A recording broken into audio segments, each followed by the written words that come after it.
আপনারা সবাই সঙ্গে ছিলেন, কাজে আমার নতুন করে বলতে হবে না। যা যা দৃশ্য, যা যা কথাগুলো বলা হয়েছে, এটা বর্ণনা যদি দিতে হয়, শব্দ যদি ব্যবহার করতে হয়, তাহলে বলতে হবে একটা বিভৎস দৃশ্য।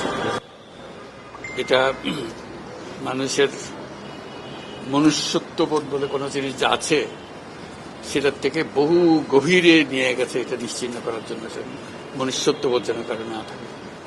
নৃশংস অবস্থা, প্রতিটি জিনিস যে হয়েছে এখানে যতটাই শুনি অবিশ্বাস্য মনে হয়। এটা কি আমাদেরই জগৎ, এটা কি আমাদেরই সমাজ, আমরা এটা করলাম?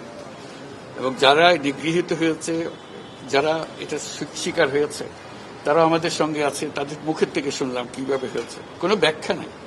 এটা ব্যাখ্যা থাকলে কিছু একটা হলে মানুষ বোঝে যে এটার কারণ ছিল। এটা বিনা কারণে রাস্তা থেকে উঠিয়ে আনার মতো কথা।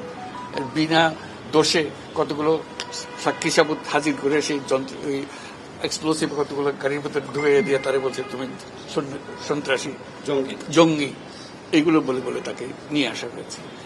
এবং এইরকম ইন্টারোগেশন সেল, এরকম টর্চার সেল, এরকম টর্চার সেল সারা বাংলাদেশ জুড়ে আছে। সেটাও শুনলাম আজকে। আমার ধারণা ছিল যে এটা বোধহয় এখানে আয়নাগর বলতেছি কয়েকটা আছে, এখন শুনতেছি আয়নাগরের বিভিন্ন ভার্সন সারা দেশ জুড়ে আছে।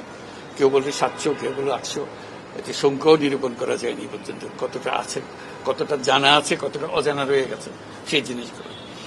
আমরা এমনি শুনি আইএমএ জাহেলিয়াত বলে একটা কথা আছে। এই গত সরকার এই আইএমএ জাহেলিয়াতকে প্রতিষ্ঠিত করে গেছে সর্বক্ষেত্রে।